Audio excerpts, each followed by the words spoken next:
আসসালামু আলাইকুম, সবাইকে স্বাগতম। প্রিয় শিক্ষার্থী বন্ধুরা, আজকে আমি এই যে হিসাব বিজ্ঞান প্রথম পত্রের দৃশ্যমান ও অদৃশ্যমান সম্পদের যে অধ্যায় আছে, অষ্টম অধ্যায়, সেখানে সরলরৈখিক পদ্ধতিতে অবস্থা নির্ণয়ের ক্ষেত্রে সংস্থাপন ব্যয়ের মধ্যে যদি মজুরি অন্তর্ভুক্ত থাকে তাহলে আমরা কিভাবে সমাধান করব, তাই না? তো লক্ষ্য করি এই সংক্রান্ত একটি সৃজনশীল প্রশ্ন আজকে আমি আলোচনা করব। তো আলোচনায় তোমাদের সাথে আছি আমি মোহাম্মদ সিরাজুল ইসলাম। চলো শুরু করা যাক। এই যে প্রশ্নটি তোমাদের সামনে আমি উপস্থাপন করলাম, এই যে নতুন একটি আইটেম এখানে আছে। মেশিনটির সংস্থাপন ব্যয় হয়েছিল 2 লক্ষ টাকা, যার মধ্যে মজুরি অন্তর্ভুক্ত ছিল 50,000 টাকা। এই সমস্যাটা কিভাবে সমাধান করব, তাই না? তো এই তথ্যের আলোকে ক নাম্বারে বলেছে মেশিনটির অবচয় যোগ্য মূল্য কত। তো মেশিনটির অবচয় যোগ্য মূল্য আমরা কিভাবে নির্ণয় করি? এই যে মেশিনের যে দামে কিনেছি 8 লাখ টাকা, তার সাথে সংস্থাপন ব্যয় যোগ করি, তাই না? আর এই ভগ্নাবশেষ মূল্য বিয়োগ করি।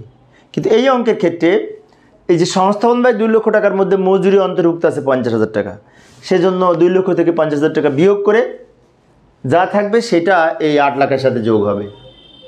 তো যাই ক নাম্বারের সমাধানের চেষ্টা করি। ক নাম্বারের সমাধানের জন্য আমরা এইভাবে ছক অঙ্কন করতে পারি। বিবরণ, বিস্তারিত টাকা, পরিমাণ টাকা। প্রথমে লিখব মেশিনের ক্রয় মূল্য 8 লাখ টাকা। মেশিনের ক্রয় মূল্য বা আমদানি মূল্য, আমদানি মানে ক্রয়, বিদেশ থেকে ক্রয় করাকে আমদানি বলে, 8 লক্ষ টাকা লিখব। এর সাথে যোগ করব সংস্থাপন ব্যয়। কিন্তু সংস্থাপন ব্যয় এই যে 2 লক্ষ টাকা ছিল লিখব, এই সংস্থাপন ব্যয়ের মধ্যে মজুরি অন্তর্ভুক্ত রয়েছে। এই যে লক্ষ্য করি, যার মধ্যে মজুরি অন্তর্ভুক্তি রয়েছে 50,000 টাকা, তার মানে কি এই 2 লাখ থেকে 50,000 বিয়োগ হবে, যেহেতু সংস্থাপন ব্যয়ের মধ্যে মজুরি অন্তর্ভুক্ত রয়েছে। এই মজুরি হচ্ছে সাধারণ মজুরি, যেটি বিক্রিত পণ্যের ব্যয়ের মধ্যে বসে। সেজন্য এই সংস্থাপন ব্যয় থেকে বাদ মজুরি বলে বাদ যাবে 50,000 টাকা, বিয়োগ করে 1.5 লাখ টাকা হবে। এবার 8 লাখ আর 1,50,000 যোগ করে কত হবে? 9,50,000 টাকা। এখান থেকে আবার এই ভগ্নাবশেষ মূল্য বিয়োগ হবে, বাদ ভগ্নাবশেষ মূল্য কত টাকা? এই 50,000 টাকা। বিয়োগ করে যে টাকাটা থাকবে এই 9 লক্ষ টাকা, এইটার নাম হবে অবচয় যোগ্য মূল্য, 9 লক্ষ টাকা। ক নাম্বারের সমাধান আমরা এইভাবে করতে পারি। এখানে নতুন একটি আইটেম ছিল, সেটি হচ্ছে সংস্থাপন ব্যয়ের মধ্যে মজুরি অন্তর্ভুক্ত ছিল, সেজন্য সংস্থাপন ব্যয় থেকে মজুরিটা বিয়োগ করে লিখেছি। তো এবার আমরা এই অন্যান্য যে প্রশ্নগুলি ছিল, প্রথম 2 বছরের জন্য জাবেদা দাখিলা দাও। তো প্রথম 2 বছরের জন্য জাবেদা দাখিলা দেওয়ার জন্য আমাদের জাবেদা করার জন্য অবচয় নির্ণয় করে নিতে হবে, তাই না? অবচয়ের পরিমাণ তো লাগবে, সেজন্য আমরা একটু গণনা কার্য করে নিতে পারি। এই যে এইখানে সরলরৈখিক পদ্ধতিতে অবচয় ধার্য করার সিদ্ধান্ত গৃহীত হয়। তো সরলরৈখিক পদ্ধতিতে আমরা অবচয় নির্ণয় করব বার্ষিক অবচয়। তো বার্ষিক অবচয় সরলরৈখিক পদ্ধতিতে নির্ণয়ের সূত্র তোমাদের নিশ্চয় জানা আছে, ইতিপূর্বে আলোচনা করেছি। সেটি হচ্ছে মেশিনের অবচয় যোগ্য মূল্য ভাগ আয়ুষ্কাল, অথবা লিখতে পারি মেশিনের মোট মূল্য মাইনাস ভগ্নাবশেষ মূল্য বাই আয়ুষ্কাল, তাই না? তো লক্ষ্য করি মেশিনের যোগ্য মূল্য বাই আয়ুষ্কাল। তো মেশিনের যোগ্য মূল্য কত পেয়েছিলাম মনে আছে? কিছুক্ষণ আগে বের করেছি, 9 লক্ষ টাকা ক থেকে পেয়েছি। সেই 9 লক্ষ টাকা লিখলাম, ওইটাকে আয়ুষ্কাল দিয়ে ভাগ করব। এই যে মেশিনের আয়ুষ্কাল হচ্ছে 10 বছর, 10 দিয়ে ভাগ করলে কত হবে? 9 লাখকে 10 দিয়ে ভাগ করলে 90,000 টাকা হবে। এটি হচ্ছে প্রতি বছরের অবচয়। এই অবচয়টা নিয়ে আমরা জাবেদা করব, সেজন্য আমরা গণনা করে অবচয়টা বের করে নিলাম। তো যাই জাবেদা করি। খ নাম্বারে জাবেদা করতে বলেছিল, যে জাবেদা ছক অঙ্কন করলাম। উত্তর খ, মুশফিকের বইতে জাবেদা। তো জাবেদাটা করার জন্য উপরে আমি কিছু অংশ নিয়ে এসে রাখলাম অঙ্কের, যাতে এটা থেকে আমরা জাবেদা করতে পারি। তো প্রথমত মেশিন কিনেছিলাম কয় টাকা দিয়ে? 8 লাখ টাকা দিয়ে। আমদানি করেছি আর 2 লক্ষ টাকার সংস্থাপন ব্যয়, তার মধ্যে থেকে মজুরি 50,000 বিয়োগ করে থাকে 9.5 লক্ষ টাকা, তাই না? সেই 9.5 লক্ষ টাকা নিয়ে আমরা জাবেদা করব মেশিন ডেবিট, ব্যাংক হিসাব ক্রেডিট। কারণ আমদানি করলে ব্যাংক হিসাব ক্রেডিট হয়, ব্যাংকের মাধ্যমে আমদানির টাকা পরিশোধ করতে হয়, সেজন্য ব্যাংক হিসাব ক্রেডিট হবে। তাই আমরা জাবেদা করব, তারিখ লিখব 2020 জানুয়ারি 1, জাবেদা লিখব মেশিন হিসাব ডেবিট আর ব্যাংক হিসাব ক্রেডিট। মেশিন আমদানির জন্য জাবেদা। প্রশ্ন হচ্ছে টাকা হবে কত? ভালো করে লক্ষ্য করি, আমরা প্রথমকার টাকা লিখি সাধারণত এই 8 লাখ টাকা যে দামে কিনেছি সে তার সাথে 2 লক্ষ টাকা সংস্থাপন ব্যয় যোগ করে 10 লাখ টাকা নিয়ে জাবেদা হওয়ার কথা, তাই না? কিন্তু এই যে মজুরির অন্তর্ভুক্ত আছে, এই মজুরি সংস্থাপন ব্যয়ের মধ্যে অন্তর্ভুক্ত আছে, তাই ওই 10 লাখ থেকে এই 50,000 বিয়োগ হবে। বিয়োগ করে 9.5 লক্ষ টাকা নিয়ে জাবেদা করব।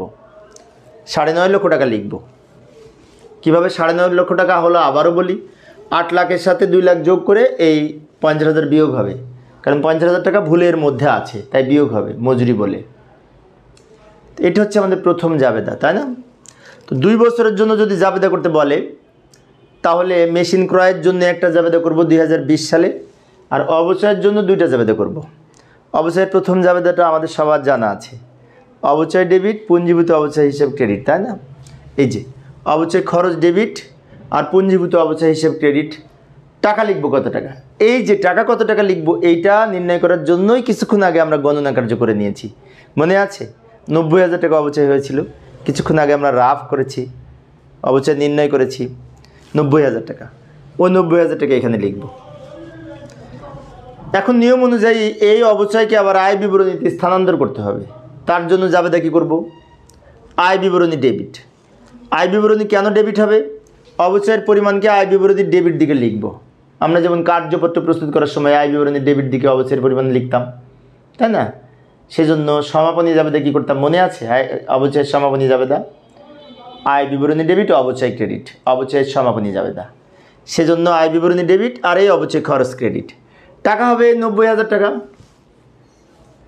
অর্থাৎ অবচয় নিয়ে প্রতি বছর 2টা করে জাবেদা হয়, তাই না? এটা তোমরা জানো। তো আমাদের 1 বছরের হলো, 2 বছরের করতে বলেছে।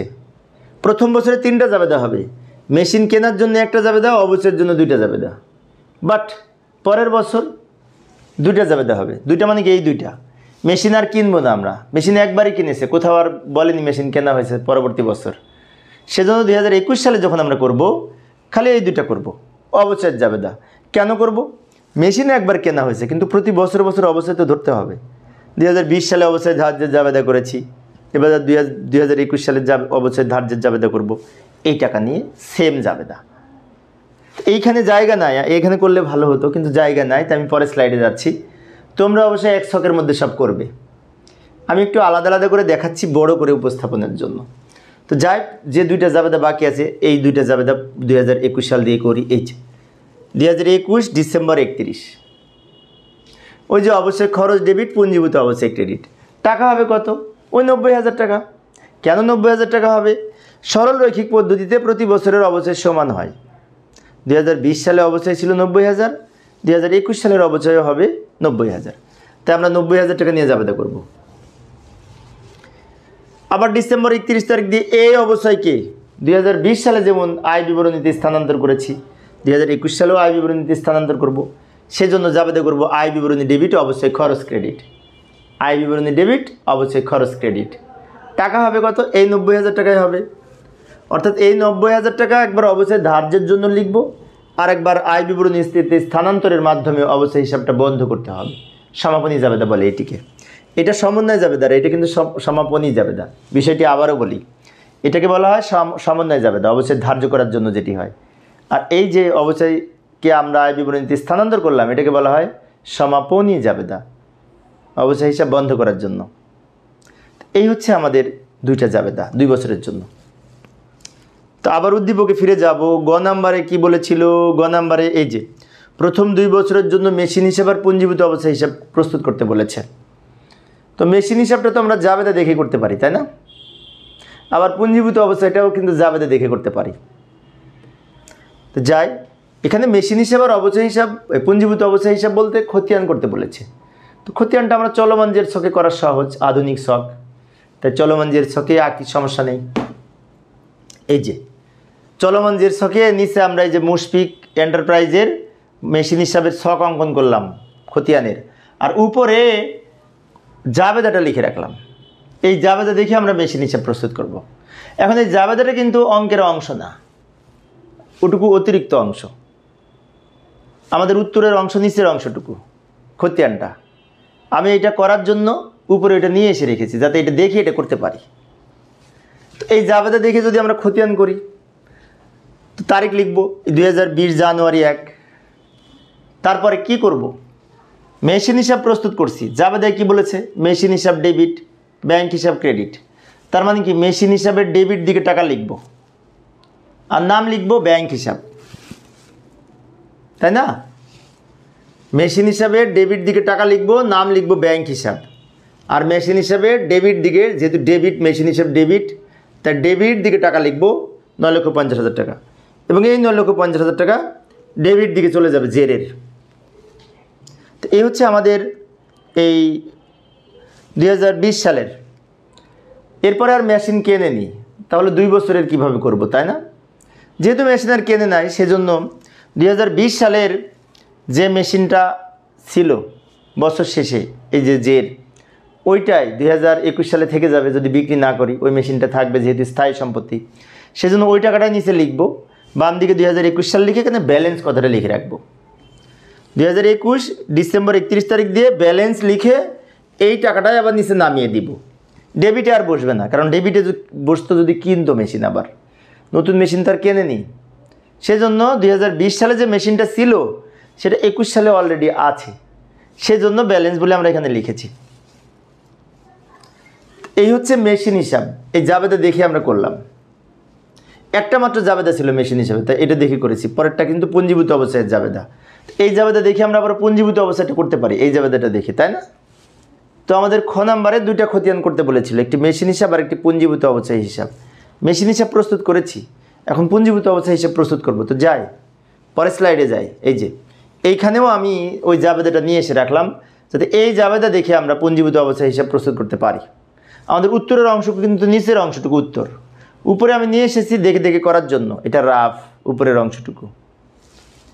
তো পুঞ্জীভূত অবস্থার জন্য একটা মাত্র জাবেদা থাকে প্রতি বছরের। অবশ্যই ধার্যের জাবেদা হচ্ছে অবশ্যই খরচ ডেবিট, পুঞ্জীভূত অবস্থায় ক্রেডিট।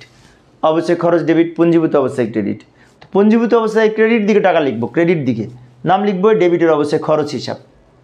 তো লিখি, তারিখ লিখব 2020 ডিসেম্বর 31, অবস্থায় খরচ নাম লিখে এই পুঞ্জীভূত অবস্থায় ক্রেডিট, পুঞ্জীভূত অবস্থায় ক্রেডিট। তো ক্রেডিট দিকে টাকা লিখব 90,000 আর নাম লিখব ডেবিটেরটা। এই টাকাটা আবার ক্রেডিটে চলে যাবে। এই হচ্ছে 2020 সালের। আবার আমরা যখন জাবেদা করেছি তখন লক্ষ্য করেছি 2021 সালেও কিন্তু একটা জাবেদা ছিল, অবশ্যই খরচ ডেবিট, পুঞ্জীভূত অবস্থায় ক্রেডিট। তাহলে আবার 2021 সালের ডিসেম্বর 31 তারিখ দিয়ে অবশ্যই খরচ বলে ওই 90,000 টাকায় ক্রেডিট দিকে লিখব, কারণ ওখানেও 90,000 টাকা ছিল। আমরা জাবেদায় যদি দেখি ব্যাক সাইডে তাহলে পাবো অবশ্যই খরচ ডেবিট, পুঞ্জীভূত অবস্থায় ক্রেডিট। পরপর 2বার করেছিলাম এই জাবেদাটা, মনে আছে তোমাদের? 2020-এ করেছি এইটা, 2021-এও করেছি ওইটা। সেজন্য অবশ্যই খরচ বলে আবার ক্রেডিট দিকে টাকা লিখলাম। এবার এটাও ক্রেডিট, এটাও ক্রেডিট। ক্রেডিট ক্রেডিট যোগ করে ক্রেডিট দিকে বসবে, ক্রেডিট ক্রেডিট যোগ করে ক্রেডিট দিকে বসবে। এইভাবে আমরা মেশিন হিসাব এবং পুঞ্জীভূত অবস্থা হিসাব প্রস্তুত করতে পারি। তো প্রিয় শিক্ষার্থী বন্ধুরা, এই ছিল আমার আজকের আলোচনার বিষয়। আমি অল্প অল্প করে আলোচনা করি যাতে তোমরা ভালো মতো বুঝতে পারো। তো আজকে এই পর্যন্ত। পরিশেষে সবাই ভালো থাকবে এবং সুস্থ থাকবে এই কামনায় খোদা হাফেজ।